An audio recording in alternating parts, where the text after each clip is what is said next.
Hello and welcome to my channel. I went to lose gaming. Today we're going to be doing a guide video for the GOAT greatest of all time Ganyu. This video I'm not really going to have any structure or format actually, because Ganyu is a character that I've been using for like an entire year and I'm pretty familiar with her, and I also redid a whole bunch of math for her which I will have and go through in this video. And I'm actually going to divide this into two main sections. One is a melt team or melt build, which is what I have right now, and then the next section is going to be a freeze build.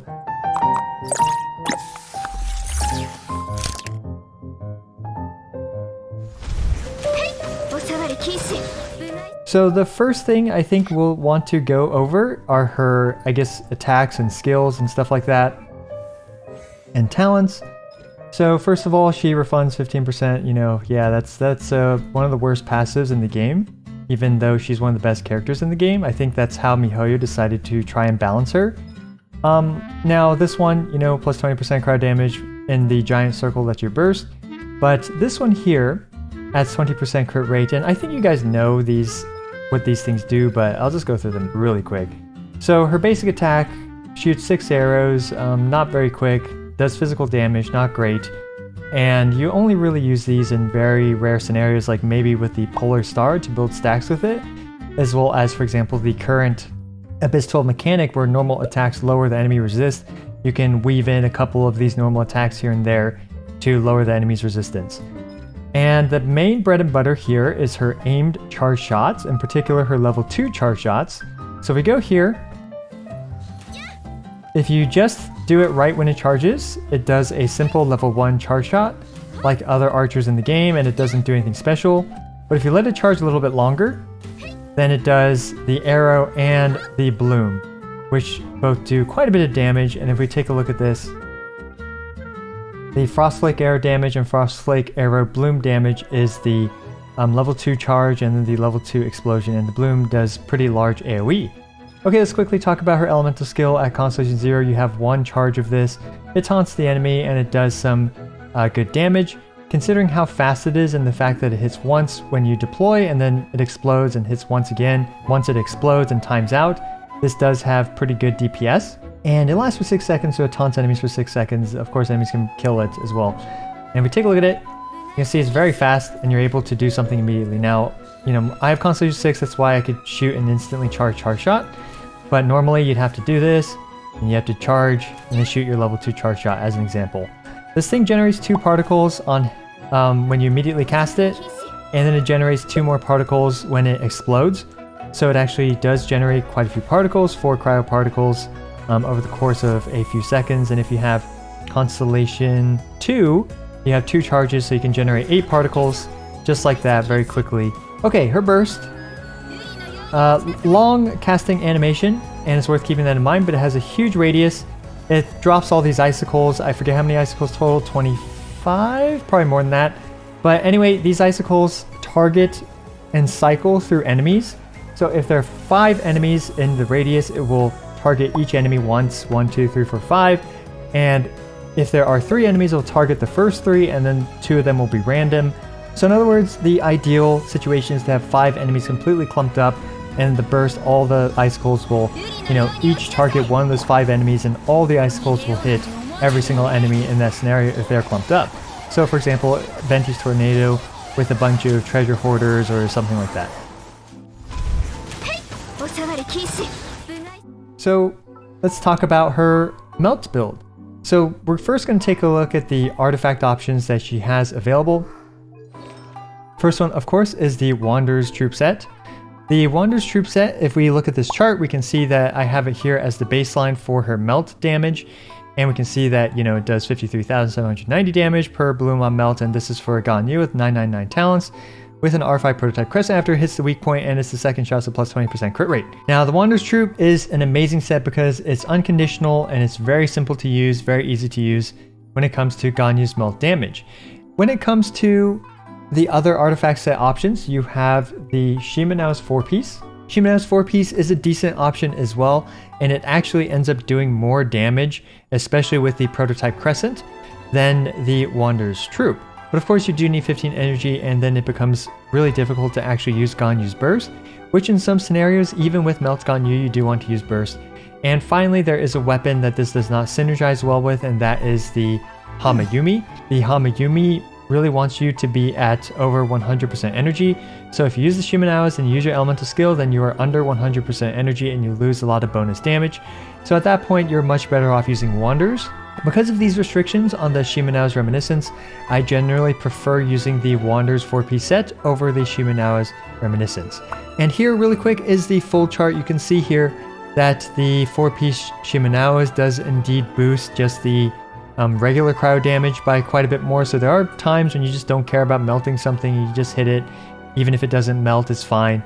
And you can see here that the Shimenawas does do better there. And the Shimenawas also does a little bit better for example, your burst damage as well, even though you probably won't be using your burst much with the Shimenawa's Reminiscence. Okay, and in terms of artifact substats and stats, you want as much crit rate and crit damage as possible, followed by Elemental Mastery. And you do want a good amount of Elemental Mastery. You want an Elemental Mastery timepiece. Now, of course, I don't have a good Elemental Mastery timepiece for my Wander's Troop. Instead, I just have a couple decent attack percent timepieces that I use with my Ganyu. Of course, you want your cryo damage goblet, and you want your crit damage or crit rate circlet, depending on which one helps you reach the best crit rate to crit damage ratio. Speaking of the crit rate to crit damage ratio, it's a little bit different when it comes to Ganyu because she has that plus 20% crit rate passive. You want to factor that in when you calculate your crit ratio. And also, like when it comes to really pushing the Abyss, you want to factor in 1 or 2 potential crit cards as well that can really help you. So, however, in Abyss, for example, you can subtract 8 or even 16 points off of that crit rate. So instead of targeting 80%, you can target around 72%. You'll see a lot of the top Ganyu players in the world rock around 70% crit rate. That tends to be the suggested crit rate when it comes to melt builds, because that way, you can crit fish a little bit when it comes to 70% crit rate, and it's not as painful as, for example, my 60% crit rate Ganyu, where I try to avoid speedrunning with her because my crit rate's actually too low on my Wander's Troop set. Elemental Mastery depends on the weapon as well as your team setup and teammates, but generally speaking, you want to push it as high as possible because when it comes to Melt Ganyu, you will be using her with Bennett, and Bennett will obviously help patch up that attack stat, wherein oftentimes you'll be missing a lot of Elemental Mastery. But, things like Constellation 2 Kazuha, Instructor's 4-piece set, yada yada yada can help a lot with the Elemental Mastery stat. Let's go ahead and take a look at the weapons. I'm going fast because there is just so much to talk about, especially since Ganyu has 2 main builds and basically 2 entire guides for her just because of that. Looking at this chart, we have the Amos bow at Refinement 1, and I'm assuming it has a 0.4 second bloom, which basically you can achieve even at point blankish range, like just a bit out of point blank range. If you shoot, then the bloom explodes.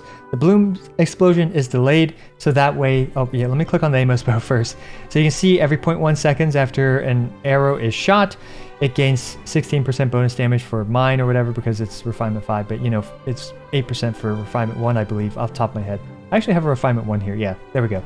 We're using the Amos bow Refinement 1 as the baseline for this chart at 100%, and we can see that a Refinement 5 Amos bow in this situation boosts her damage by 20%. Oh, and also these calculations are done with Constellation 0 Ganyu with the 4-piece Wanderer's Troop, as well as factoring in the 20% bonus crit rate. But anyway, you can see each refinement on the Amos bow roughly adds about 5% additional damage. So, unless you're a whale and you really want to push that damage, that's just, some good knowledge to have.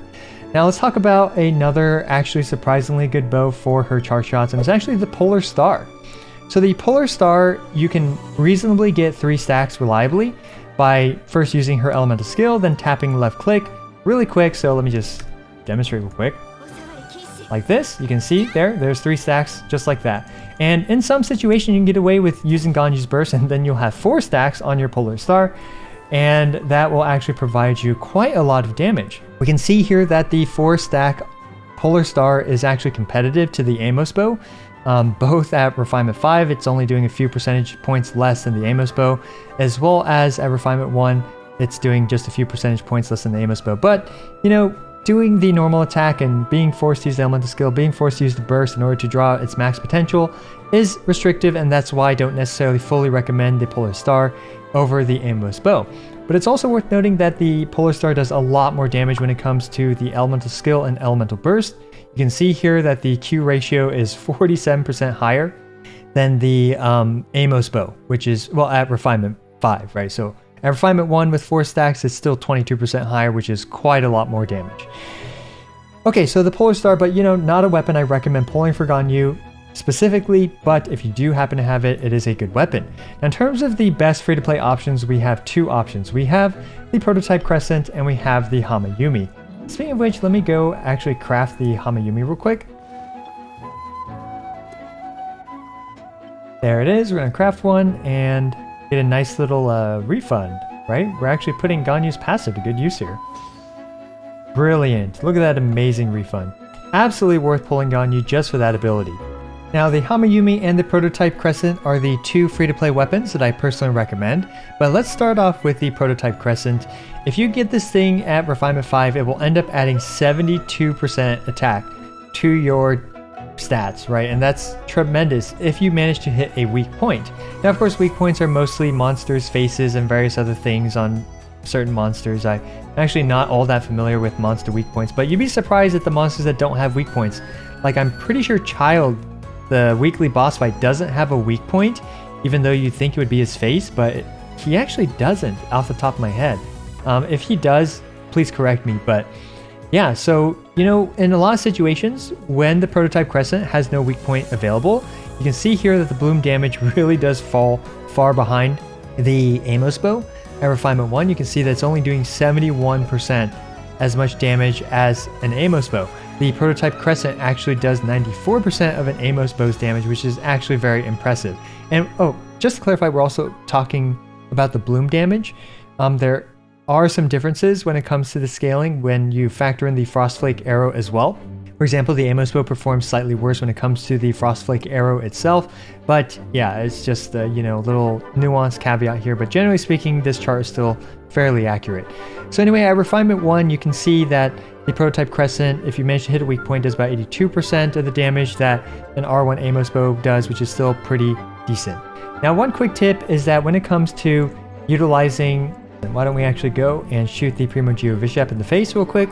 So right here, for example, and just like that, you have the Prototype Crescent passive, and let's see. It's been a while since I've done stuff like that, but you can do stuff like this, right?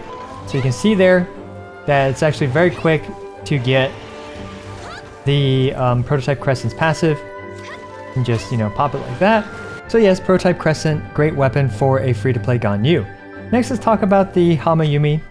One big advantage that the Hamayumi has over the Prototype Crescent is that if you play Melt Ganyu without the Shimenao's Reminiscence, so in other words with, for example, the Wanderer's Troop 4-piece set bonus, you don't have to worry about its passive ever being down because you can just never use your burst. So that is a weapon worth considering, but it is also worth noting that the Hamayumi at full energy does do a bit less damage than the Prototype Crescent at Refinement 5, but still overall, right, because of the fact that it's essentially unconditional as long as you don't use your burst, and you're not in a situation where you lose energy like the Shimenao's or Leyline effects or whatever, then the Hamayumi is a great weapon as well. And it's up to you really to decide. I do have some advice for that. For example, if you have a really good Shimenao's Reminiscence, I actually recommend the Prototype Crescent over that because otherwise the Hamayumi's passive is pretty much always going to be down every time that, you know, you start doing your charge shots because you use your elemental skill. However, if, for example, you don't like the idea of having her damage kind of be uncontrollable because of the enemy that you're fighting against, right? For example, the Perpetual Mechanical Array, which is in the current Abyss 12, doesn't have any weak points, and that is not fun for a Prototype Crescent Ganyu. As such, the Hamayumi in that situation does perform better. Let's talk about some other options. We have the Skyward Harp. Skyward Harp, unfortunately, is actually even worse in terms of the maximum potential damage that it can output. Still, this is still a great option to use because it is essentially unconditional, and if your artifact quality isn't that great, it provides a ton of crit stats for you, which is very helpful for maintaining a good crit ratio. Whew, okay, so we went through all the artifacts and weapons for the Melt build. Overall, for free-to-plays, I recommend the Prototype Crescent and the Hamayumi. In my opinion, unless there are 2 good 5-star bows on the banner similar to the current one that we have for polearms, I do not recommend trying to pull for the Amos bow, especially given that the Vortex Vanquisher is on this banner, which is literally one of the worst weapons in the game, completely power crept by other polearms, so I do not recommend this weapon banner. Let's move on to the team building for a Constellation 0 Melt Ganyu. This is generally the archetype that most people rely on. You have Zhongli to protect you, you have Bennett and Xiangling to apply tons of pyro, and you have Ganyu to do her charge shots. And I mean, heck, why don't we actually just take it for a spin right here? So Zhongli has the Tenacity 4-piece set, and Bennett has the Noblesse Oblige. Xiangling has, I think she has the Emblem of Severed Fates. But basically, this is a really cushy playstyle thanks to Zhongli's shield. And you can see that it does a very formidable amount of damage. Now, my Ganyu probably is going to do more damage than your Ganyu, but a Refinement 5 Prototype Crescent will help a lot in comparison to mine. But you get a general idea. Now, of course, my Constellation 1 helps probably just as much as Refinement 1. But yeah, man, my artifacts are really good, right? So actually, let me show you my artifacts real quick. And if you look at the total stats, you can see, yes, these are pretty good artifacts. They're missing some Elemental Mastery though. But anyway, you get the point. That's the general playstyle for Melt Ganyu. Get a super beefy shield, and then of course, you know, apply pyro and use Ganyu's charge shots to do hundreds of thousands of damage per volley. So you're like, I think it did about, I don't remember, 90,000 damage crit. This team is also very well rounded because it has Bennett as a healer, and Bennett and Xiangling can battery each other. But of course, you know, you will still have energy problems with this team. And let's actually talk about Bennett and Xiangling. You can also run the Instructor's 4-piece set with Bennett for maximum damage. Now, I personally prefer 5-star artifacts with a lot of energy recharge, as this allows Bennett to get his burst up more often.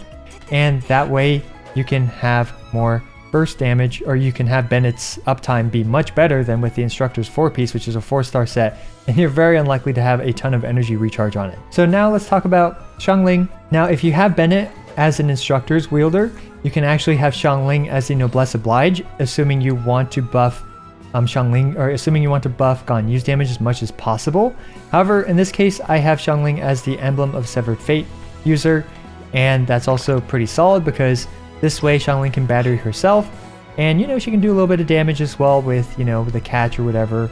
So you can even throw Favonius Lance on her. Speaking of which, I do have Favonius Lance on Zhongli, and that is what I recommend, a Favonius Lance Zhongli. And here we just have Tenacity 4-piece. We have a balance between HP as well as crit rate. Tenacity Millith or Archaic Petra are both great options. Archaic Petra does provide a bit more damage, but it's very clunky to use, and it also weakens your shield strength. So overall, I still recommend the Tenacity 4-piece for Zhongli for this team archetype. Now let's also talk about another variation, and that is with an animal character instead. So we have this team. Of course, this team does a lot more damage than the Zhongli variant. So anyway, I do have the Freedom Sword on Kazuha as well as Constellation 2. Both of these things help a ton when it comes to doing a lot of damage to the Primo Vishap. So the general idea of this rotation is to first apply Cryo, have your Bennett burst with, use Kazuha, and then you can do that. But you're going to have trouble dodging. But we can see here that it did 140,000 per hit. But of course, you don't need Kazuha for this specific playstyle. You can use Sucrose as well. Heck, you can even use Venti sometimes. And finally, you can replace both Xiangling and the animal character with Jean, and instead, you can run Shenhe. So Sunfire Jean, I'm not going to give a demo to this right now, but Sunfire Jean can apply way more pyro than needed for Ganyu to melt all her charge shots. Now, the duration, I believe, is a little bit shorter in comparison to Xiangling. However, the explosive damage that this combination provides is often worth it. But of course, again, you know, you don't have a shield, so it's hard to dodge, yada yada yada, you get it. In terms of general play, I still recommend that first team variant that, you know, that I demonstrated, which is this Zhongli double pyro situation. So there we go. That is team building for Melt Ganyu in a nutshell. This has some great Jean play as well as Sunfire Ganyu, Venti Ganyu, all melt by the way, and they're all just very powerful. Alright, so now my Ganyu is built for freeze, and we will start off with the artifacts needed. and let's talk about the artifacts for it. Really, there's only one option that's really good here, and it is the 4-piece Blizzard Strayer set. There's really no other artifact set even worth considering in my opinion. Now, it's really important to talk about the freeze build is the insane amount of free crit rate that you get with it. Against a frozen enemy, you get 40% crit rate. Then with the Cryo Resonance, you get 15%. And then with Ganyu's passive here, you get 20%. Just like that, you are up to 75% crit rate. And that doesn't include other potential crit rate buffers like Rosaria with another 15%. So you can literally have plus 90% crit rate, which is, you know, just ridiculous. Anyway, but generally speaking, you will have around plus 75% crit rate against frozen enemies, especially when it comes to your blooms, and you run into the problem of overcritting. With 75% crit rate, you can see here against frozen enemies that I have about 22% crit rate completely wasted here. And generally speaking, you want, you know, quite a bit less crit rate than this even for a freeze build, and you want it to go into crit damage. So in other words, your artifacts will want a really heavy emphasis and focus on crit damage. So even swapping over to, for example, this piece is a net gain for this freeze Ganyu build against frozen enemies. And even then I still have too much crit rate, as you can see. There's really only one way to build her with the Blizzard Strayer in my opinion, and you have the attack percent timepiece, you have the crit damage circlet, and then you have as much crit damage as possible. And then finally, you know, attack substats here aren't as bad as on other builds because you don't use Bennett, generally speaking, with a freeze build. Although you can, right? You can use Bennett with the freeze build still, but most of the time you don't. And because you don't use Bennett, you actually are missing a lot of attack, generally speaking. So attack percent does help quite a bit. Now let's talk about the weapons real quick for a freeze Ganyu. Freeze Ganyu, I'm still using the Amos bow as the baseline for this chart, even though it's not necessarily the best weapon for this chart, but it is just, you know, like I said, the baseline. And, you know, with it, the bloom damage is still very good, if not actually the best option that you have. The Amos bow is not particularly great when it comes to her elemental skill and elemental burst damage, of which the next weapon to talk about is the Skyward Harp. The Skyward Harp is just, you know, a great stat stick. So if you do more so use Ganyu as a burst character, you know, kind of a sub DPS, or just use her burst, switch off of her for a freeze team, then the Skyward Harp is actually a better option. We have the Polar Star. I actually think the Polar Star is the single best weapon for freeze Ganyu overall, especially for elemental burst and elemental skill damage. And, you know, Ganyu's elemental burst makes up a lot of the team's damage when it comes to a freeze team, especially against multiple enemies. At Refinement 5, it's doing 60% more than the Amos bow does when it comes to the elemental burst damage. Next, for free-to-plays, of course, basically the same thing. You have Prototype Crescent, you have Hamayumi, both with their comparative advantages, although I do think the Prototype Crescent is better for a freeze build, in particular because you will pretty much always use your burst. And because of that, the Hamayumi's passive will never really be up. So, you know, you can instead focus on just shooting a weak point first, then using the burst after you get the attack buff, the nice juicy attack buff. At Refinement 5, again, that's 72% attack, which is a ton. So a decent gacha weapon is the Alley Hunter, especially if you don't really plan to use Ganyu for charge shots on field very much. You can just switch her on, use her burst, switch off. Very easy, very low screen time, and you will have a substantially beefier burst than most other options. Now, another interesting weapon for that playstyle is the Moon's Moon. Now, unfortunately, I think the Moon's Moon pretty much power crept the Alley Hunter because, I mean, yeah, if you're using the Alley Hunter, you're not going to stay on field to do your charge shots anyway, right? So, like, who cares if the Alley Hunter's charge shots do more damage?